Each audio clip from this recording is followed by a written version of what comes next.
नमस्कार मित्रमैत्रिणींनो. Back facts म्हणून हे एक लिफलेट आहे.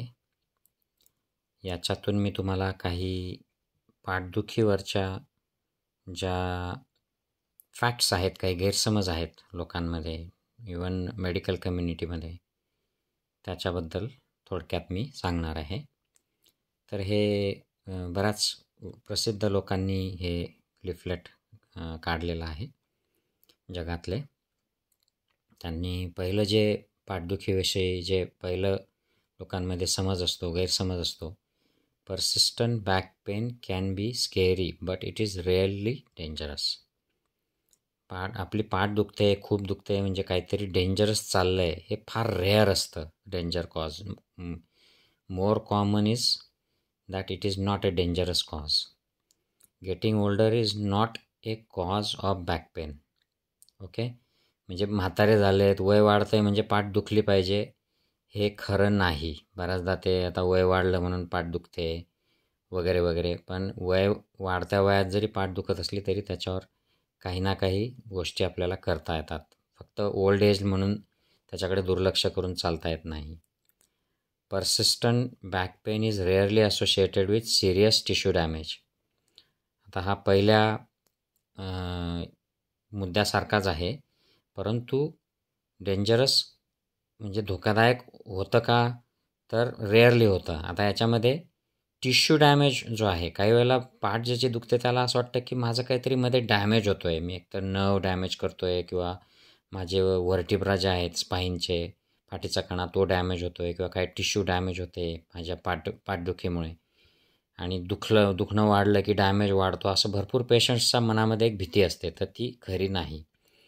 पाठदुखी म्हणजे सिरियस टिश्यू डॅमेज असत नाही. मोस्ट केसेसमध्ये पाठदुखी ही आपल्या ज्या नर्व्ज असतात, ज्या पेन सेन्सेशन कॅरी करतात ब्रेनला, त्याचं इरिटेशन झालेलं असतं, त्यामुळे ती होते. मसल स्पॅझममध्ये गेलेला असतो, त्यामुळे होते.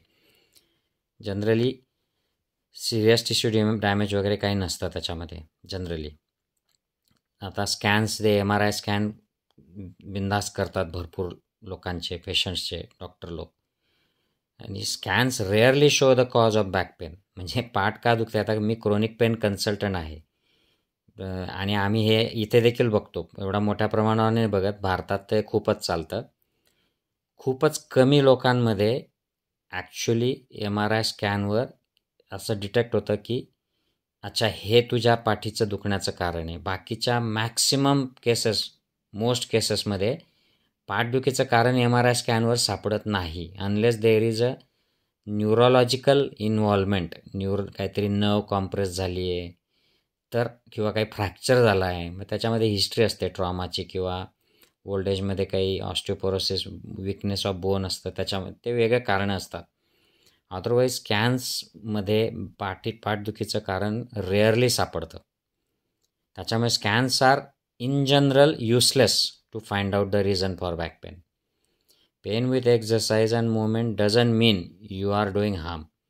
म्हणजे बऱ्याचदा पाठदुखीच्या लोकांचा असा एक गैरसमज असतो की मी व्यायाम करतो आहे किंवा काही उचलतो आहे, काम करते आहे, त्यावेळेला माझी पाठ दुखते, म्हणजे काहीतरी मी डॅमेज करते आहे पाठीमध्ये, मग नर्व किंवा स्पायनल कॉर्ड किंवा व्हर्टिब्रा. तर तसं नाही, आपण डॅमेज अजिबात करत नाही.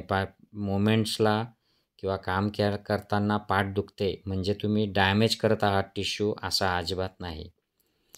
बॅक किंवा काही डिस्क, माझी पाठ हल्ल्यामुळे डिस्क कॉम्प्रेस होते का नर्व कॉम्प्रेस होते का डिस्क सरकून जाईल, आणि बरेचसे लोक ते पट्टे बिट्टे लावतात पाठीला, मानेला, तर ते चुकीचं आहे. Unless there is a specific indication, जे फार कमी असतात असे पट्टे लावायचे आणि इमोबिलाइज करायच्या, तर ते पण चुकीचं इन जनरल केलं जातं. Back pain is not cause by poor posture. बऱ्याचदा तू वाकून बसतो, तू असं करते, पुअर पोश्चर आहे, तुम्ही खुर्चीत बसता म्हणून तुम्हाला पाठ दुखते, तर हे चुकीचं आहे. त्याच्यामुळे पाठदुखी होत नाही. Back pain is not cause by week core. काही लोकांमध्ये जे व्यायामाबद्दल सजग असतात त्यांना असं वाटतं की माझं कोअर मसल जो आहेत ते वीक आहेत, ते देखील कारण नाही. Backs do not wear out with everyday loading and bending. बरेचसे पेशंट्स माझ्याकडे येतात, ते म्हणतात की मी आयुष्यभर असं उचलायचं जड काम केलं, तसं केलं, त्यामुळे माझ्या बॅकमध्ये वेअर अँड टिअर झालं आहे आणि म्हणून ही माझी पाठ दुखते. तर ते देखील डे टू डे तुम्ही जे कामं करतात, मेहनतीचे असो कसे असो, ते ह्याच्याने वेअर अँड टिअर होऊन बॅकचं होत नाही वेअर अँड टिअर, अनलेस तुम्ही काही स्पेसिफिक अशा प्रकारची ॲक्टिव्हिटी करता. उदाहरणार्थ रेग्युलर घोड्यावरनं प्रवास करणारे, मग त्यांच्या स्पाईनला इंजुरी होऊ शकते किंवा अशा प्रकारचे काही की ज्यांना मोठे व्हायब्रेशन्स बसतात, मोठे दणके बसतात, अशा लोकांमध्ये स्पेसिफिकली वेअर होऊ शकतं, पण डे टू डे केसेसमध्ये नाही. Pain flareups don't mean you are damaging yourself. म्हणजे काही लोकांचं आता फ्लेअरअप म्हणजे काय की कॉन्स्टंट पेन असतं, बॅकग्राऊंड पेन, आणि अचानक ते वाढतं काही दिवसांसाठी, आणि त्यावेळेला लोकांना असं वाटतं की मी काहीतरी डॅमेज केला, काहीतरी उचललं त्याच्याने डॅमेज झाला, माझी डिस्क सरकली, माझी नर्व कॉम्प्रेस झाली. तर तसं नाही, फ्लेअरअपचं ते कारण नसतं इन जनरल. इंजेक्शन्स, सर्जरी आणि strong drugs usually aren't cure for back pen. बऱ्याच आता हे सर्जरीचा पूर्वी खूप मोठा प्रसार झालेला होता आणि थोडंसं काय झालं की स्पाईन सर्जरी, छोट्या मोठ्या नर्व कुठे इरिटेट होत असली तरी स्पाईन सर्जरी. आता सर्जन लोकांच्याही लक्षात आलं आहे आणि सगळ्यांच्या की ते गरजेचं नाही, उलट त्याच्याने थोडे दिवस बरं वाटतं, नंतर ते दुखणं परत येतं आणि कॉम्प्लिकेशन्स वाढून जातात. त्यामुळे जिथे गरज आहे तिथेच, अत्यावश्यक आहे तिथेच सर्जरीचा रोल असतो.